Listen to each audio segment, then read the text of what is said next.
Hola, estimado docente, mi nombre es Cristian Aguayo. El presente video es correspondiente a la asignatura de Física Cuántica, en el cual voy a resolver la actividad práctica propuesta de la unidad 5, que tiene como título Estructura nuclear. Las indicaciones para desarrollar esta actividad es responder a las siguientes preguntas. ¿Cómo se sabe que existe la fuerza nuclear fuerte? ¿Cuáles son las semejanzas y las diferencias entre la fuerza nuclear fuerte y la fuerza eléctrica? ¿Y cuál es la evidencia experimental en favor de que la radiactividad es un proceso nuclear? De ser necesario incorporar gráficos en su análisis o procedimientos. ¿Qué se desprende de la experiencia teórica planteada? Antes de comenzar, quisiera poder escudriñar un poco más acerca de la fuerza nuclear fuerte. La fuerza nuclear fuerte es una de las cuatro fuerzas fundamentales. De las fuerzas fundamentales tenemos la fuerza gravitatoria, la fuerza electromagnética, la fuerza nuclear débil y la fuerza nuclear fuerte, es la que nos estamos enfocando en este momento. Esta fuerza actúa a una escala subatómica, es decir, solamente en los núcleos atómicos. Su principal función es mantener unidos a los protones y neutrones, es decir, que los mantiene adheridos a pesar de la repulsión eléctrica entre los protones que se encuentran cargados positivamente. Durante mucho tiempo hubo la incertidumbre de cómo los protones se podrían mantener unidos en el núcleo atómico si estos poseen la misma carga. Y de acuerdo a todos los experimentos realizados, que dos cargas iguales, dos protones se van a repeler. Entonces, después de varios estudios se pudo determinar que tanto protones como neutrones, que también se les denomina hadrones, se fueron conformados por unas partículas que actualmente conocemos como quarks. Los quarks no tienen carga positiva ni negativa, pero poseen algo que actualmente se le conoce como carga de colores. Un quark rojo se puede atraer con un quark verde con un azul o un rojo con un azul con un verde. Muy bien. A partir de estos estudios se puede determinar cómo se mantienen unidos los protones. Se puede dar respuesta a esta pregunta. ¿Cómo se mantienen unidos los protones en el núcleo atómico? Pues se llegó a la conclusión de que los quarks se atraen entre sí. Por lo tanto, aquí en la imagen tenemos un protón conformado por tres quarks de diferentes colores y un neutrón también conformado por tres quarks. Podemos observar como un quark de color verde se atrae con un quark de color rojo de un neutrón, permitiendo que estos se atraen entre sí. Muy bien. Ahora, pero ¿qué mantiene unidos los quarks dentro de un protón o de un neutrón? Es ahí donde interviene una partícula que denominamos gluones, y es la cual da inicio a esa fuerza de atracción entre los distintos quarks y entre protones y neutrones. Un gluón es una partícula elemental que actúa como una partícula de intercambio. Muy bien, que permite que los quarks se atraen entre sí y generen esta fuerza, que es una fuerza a nivel microscópico, como no sabemos, solamente actúa dentro del núcleo atómico, específicamente dentro de los protones y neutrones.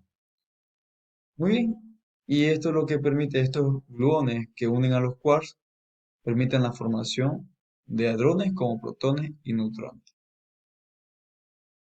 He ahí la respuesta a cómo es que se mantienen unidos los protones dentro del núcleo de un átomo. ¿Cuáles son las semejanzas y las diferencias entre la fuerza nuclear fuerte y la fuerza eléctrica? Entre las semejanzas que pude determinar, tengo las siguientes. Su naturaleza fundamental. Ambas son fuerzas fundamentales, lo que significa que no se pueden derivar de otra fuerza. Ambas fuerzas utilizan partículas mediadoras, como por ejemplo la fuerza nuclear fuerte es mediada mediante los gluones, mientras que la fuerza eléctrica es mediada por fotones. Eh, la interacción con partículas. Ambas fuerzas afectan a partículas subatómicas.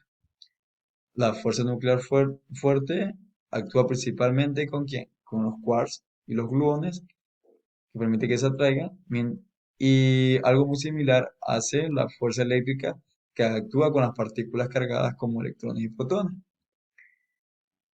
Y como último punto tengo la importancia para la estructura atómica. Ambos, como en la fuerza nuclear fuerte, mantiene unido a los protones y neutrones en el núcleo, algo que hace algo muy similar que ocurre con la fuerza eléctrica, que mantiene a los electrones en órbita alrededor del núcleo del átomo, que está conformado obviamente por los protones con carga positiva y los electrones que lo orbitan con carga negativa. En las diferencias que pude encontrar tenemos el alcance. La fuerza nuclear fuerte es una fuerza de corto alcance, aproximadamente 10 elevado a la menos 15 metros, y que actúa en distancias únicamente del tamaño del núcleo atómico. A partir fuera del núcleo atómico, esa fuerza se desprecia. Mientras que la fuerza eléctrica es una fuerza, todo lo contrario, es de muy largo alcance, actúa a cualquier distancia, aunque también su intensidad disminuye con el cuadrado de la distancia, pero teóricamente puede actuar a distancias infinitas. Otra diferencia que encontré es que la fuerza nuclear fuerte, siendo la más fuerte de las fundamentales, es aproximadamente 100 veces más fuerte que la electromagnética. Claro que no hay que despreciar a la fuerza eléctrica, que es mucho más fuerte que la fuerza gravitatoria y la fuerza nuclear débil.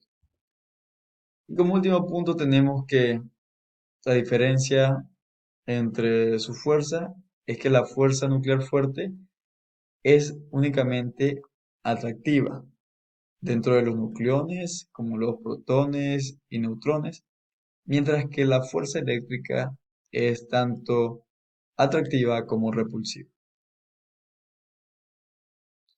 ¿Cuál es la evidencia experimental en favor de que la radiactividad es un proceso nuclear? Bueno, uno de los primeros experimentos se dio con el descubrimiento de Henry Becquerel, que descubrió que ciertos compuestos de uranio son capaces de oscurecer una placa fotográfica. Ahora, el experimento realizado fue colocar sal de uranio entre un papel negro y una placa fotográfica. Al dejarse mucho tiempo, después yo qué sé, un determinado tiempo, se pudo observar cómo en la placa fotográfica se habían adherido ciertas partículas de color oscuro provenientes del papel negro, sin que haya obtenido el uranio alguna fuente de energía extra para poder emanar tal radiación. De ahí se dio cuenta, o se pudo dar cuenta, que este fenómeno indicaba que la radiación era espontánea y emanaba energía, esta sal de uranio emanaba energía de manera espontánea, sin necesidad o ayuda de nada externo. Por lo tanto, se pudo razonar que su origen provenía, esta energía que emanaba provenía del núcleo o de los átomos que la conformaban. Marie y Marie Curie también dedicaron mucho tiempo de su vida a la investigación de los elementos radioactivos, y vamos a ver más o menos a qué conclusiones llegaron después de sus estudios. La radioactividad es una propiedad que algunos elementos químicos poseen debido a la inestabilidad de sus núcleos atómicos. Estos elementos son llamados radioisótopos. Aquellos elementos radioactivos se les conoce como radioisótopos. Y emiten partículas subatómicas o radiación electromagnética. Puede ser cualquiera de las dos. de manera espontánea, sin ningún tipo de ayuda, en un proceso conocido como decaimiento radiactivo o desintegración radioactiva, emitiendo mediante su desintegración gran cantidad de energía en forma de radiación ionizante. Podemos ver aquí un núcleo del uranio 238, el cual puede desprender partículas alfa, par- eh, como aquí la unión de protones y neutrones, puede también desprender radiación gamma o desprender radiación beta, que pueden ser neutrones o protones. Aquí, bueno, vamos a proponer un ejemplo muy simple. Tenemos tres átomos de carbono. El primer átomo es un átomo estable, ya que tiene la misma cantidad de protones como neutrones en su núcleo. Cuando existe una variación o una diferencia entre los protones como los neutrones, a este tipo de elementos se les conoce como isótopos de carbono y pueden ser radiactivos, como por ejemplo el isótopo del carbono 14, que tiene 6 protones y 8 neutrones. Es radiactivo porque su núcleo tiene menor cantidad de protones que de neutrones. Por lo tanto, para encontrar un equilibrio en su núcleo, empieza a desprender partículas, ya pueden ser protones o neutrones en forma de rayos gamma, rayos beta o rayos alfa, para volver a encontrar la estabilidad que tenía o que tiene el carbono 12, que es un carbono estable. A eso le conoce a un átomo radioactivo. Por lo tanto, si un átomo es radioactivo, también su elemento. Tipos de radiación. Tenemos radiación alfa, como ya mencionamos, beta y gamma. Los rayos alfa son rayos muy pesados, que están compuestos por protones y neutrones, y debido a su peso y gran tamaño, obviamente a estos niveles, es muy difícil que se propaguen, siendo necesario solamente una hoja de papel para poder tener su movimiento, mientras que los rayos beta son mucho más ligeros y pueden salir en forma de protones, electrones o neutrones, una sola, o podemos decir como una sola partícula, y esta partícula sí puede abrirse camino por otros cuerpos, como por ejemplo un organismo vivo como nosotros, y deteniendo su trayectoria una placa de aluminio. Y por último tenemos los rayos gamma, que estos se transmiten en forma de ondas electromagnéticas, pues estas sí alcanzan una mayor distancia de propagación, debido a que son muy ligeros, se propagan a nivel de onda y sí pueden atravesar hasta una placa de aluminio, deteniendo su movimiento únicamente una pared de plomo de cierto grosor. Como conclusión de esta actividad práctica, la que puedo recatar es que, como si no existiera esta fuerza fundamental como es la fuerza nuclear fuerte, la materia no pudiera existir como tal y por lo tanto ningún cuerpo pudiera existir en este universo, ya que esta fuerza es la que permite la unión entre protones y neutrones y por lo tanto la conformación de átomos. Como ya sabemos, los átomos son la unidad básica de cualquier estructura en este universo.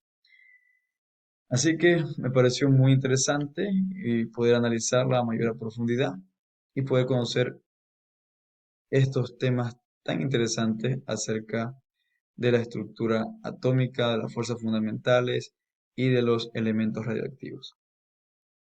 A continuación, estimado docente, presento las referencias bibliográficas que me ayudaron para la elaboración de este proyecto.